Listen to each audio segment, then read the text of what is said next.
আসসালামু আলাইকুম। শুরুতে জানিয়ে দিব আজকের গুরুত্বপূর্ণ সংবাদ শিরোনাম। ইসরায়েল থেকে রাষ্ট্রদূত স্থায়ী প্রত্যাহার করল স্পেন। হরমুজ প্রণালী দিয়ে 1 লিটার তেলও যেতে দেব না ইরান। ইরানি ক্ষেপণাস্ত্র বিধ্বংসী ইন্টারসেপ্টর সংকটে যুক্তরাষ্ট্র ও মিত্ররা। শত্রুর আত্মসমর্পণের অপেক্ষায় ইরান, আইআরজিসির হুঙ্কার। কুয়েত ও বাহরাইনে মার্কিন ঘাঁটিতে আইআরজিসির হামলা। গোটা মধ্যপ্রাচ্যে হামলার নতুন লক্ষ্যবস্তু নির্ধারণ করল ইরান, টার্গেট 2 দেশ। শুনছিলেন সংবাদ শিরোনাম, এবার জানিয়ে দিব বিস্তারিত। গাজা যুদ্ধ ও আঞ্চলিক অস্থিরতাকে কেন্দ্র করে দীর্ঘস্থায়ী কূটনৈতিক বিবাদের জেরে ইসরায়েল থেকে নিজেদের রাষ্ট্রদূতকে স্থায়ীভাবে প্রত্যাহার করে নিয়েছে স্পেন। ব্রিটিশ বার্তা সংস্থা রয়টার্স জানিয়েছে, মঙ্গলবার স্পেনের সরকারি গ্যাজেটে আনুষ্ঠানিকভাবে ইসরায়েলে নিযুক্ত রাষ্ট্রদূতের পদের অবসান ঘটানো হয়েছে।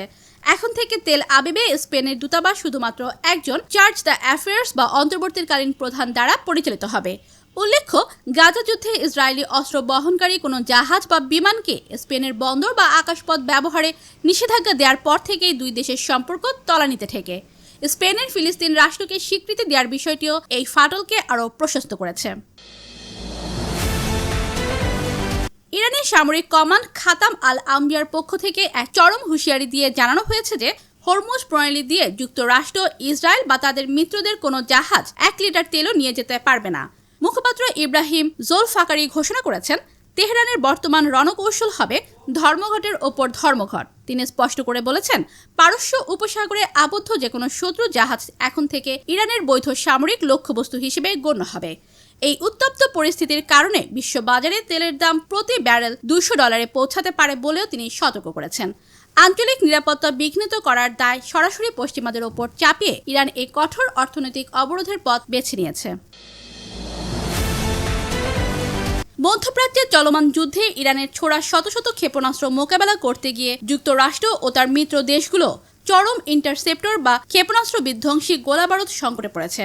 বুধবার মার্কিন সংবাদ মাধ্যম সিবিএস নিউজ জানিয়েছে, উপসাগরীয় অঞ্চলের কয়েকটি দেশের অস্ত্রভান্ডার দ্রুত ফুরিয়ে আসায় তারা এখন কোনো ক্ষেপণাস্ত্রটি ধ্বংস করবে আর কোনটি উপেক্ষা করবে এমন কঠিন সিদ্ধান্ত নিতে হিমশিম খাচ্ছে। যদিও মার্কিন প্রতিরক্ষা মন্ত্রী পিট হেগসেট দাবি করেছেন যে তাদের মজুদ পর্যাপ্ত, তবে দ্য আমেরিকান কনজারভেটিভ সাময়িকী বলছে ভিন্ন কথা। বিশ্লেষকদের মতে, যুদ্ধের এই মরণপণ পরিস্থিতিতে আকাশ প্রতিরক্ষা ব্যবস্থার ওপর যে অভূতপূর্ব চাপ তৈরি হয়েছে তা দীর্ঘায়িত হলে মৃতদের প্রতিরক্ষা বলয় ভেঙে পড়তে পারে। ইরানের বিপ্লবী গার্ড বাহিনী এক বজ্র কঠিন বিবৃতিতে জানিয়েছে, তারা এখন কেবল শত্রুর পরিপূর্ণ আত্মসমর্পণ এবং চূড়ান্ত পরাজয়ের অপেক্ষায় রয়েছে। বুধবার বিসিবি এবং অন্যান্য আন্তর্জাতিক সংবাদ মাধ্যমে প্রকাশিত এই বিবৃতিতে আইআরজিসি দাবি করেছে, তারা হামলার 38তম ধাপে পৌঁছেছে।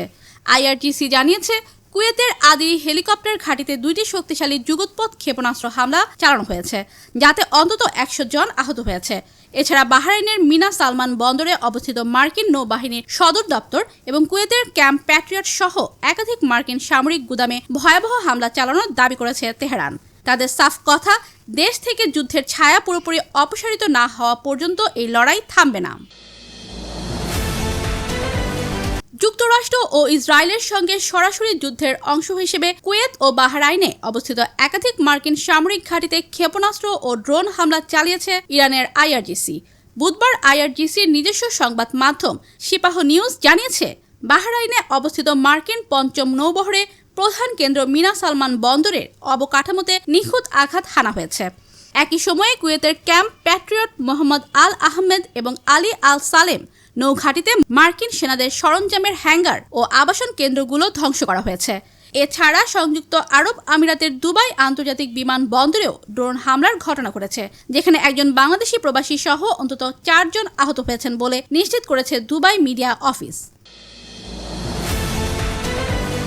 ইরানের গুরুত্বপূর্ণ একটি ব্যাংকে হামলার পাল্টা প্রতিক্রিয়া হিসেবে এবার মধ্যপ্রাচ্য জুড়ে অবস্থিত যুক্তরাষ্ট্র ও ইসরায়েল সংশ্লিষ্ট ব্যাংক এবং আর্থিক প্রতিষ্ঠানগুলোকে নতুন লক্ষ্যবস্তু হিসেবে নির্ধারণ করেছে ইরান। বুধবার বিবিসির এক প্রতিবেদনে জানানো হয়েছে, ইরানের খাতাম আল আনবিয়া যৌথ কমান্ডের মুখপাত্র ইব্রাহিম জুলফিকারি এই হুঁশিয়ারি দিয়েছেন। তিনি বলেন, সন্ত্রাসী মার্কিন বাহিনী ও ইসরায়েল ইরানের অর্থনৈতিক কাঠামোতে আঘাত করে এক নজিরবিহীন যুদ্ধ শুরু করেছে, যার ফলশ্রুতিতে ইরানও এখন তাদের অর্থনৈতিক স্বার্থে আঘাত হানবে। জুলফিকারি মধ্যপ্রাচ্যের সাধারণ মানুষকে ওই অঞ্চলে অবস্থিত যুক্তরাষ্ট্র ও ইসরায়েলি ব্যাংক বা আর্থিক প্রতিষ্ঠানগুলো থেকে দূরে থাকার পরামর্শ দিয়েছেন, যাতে পরবর্তী হামলার সময় সাধারণ নাগরিকরা ক্ষতিগ্রস্ত না হয়।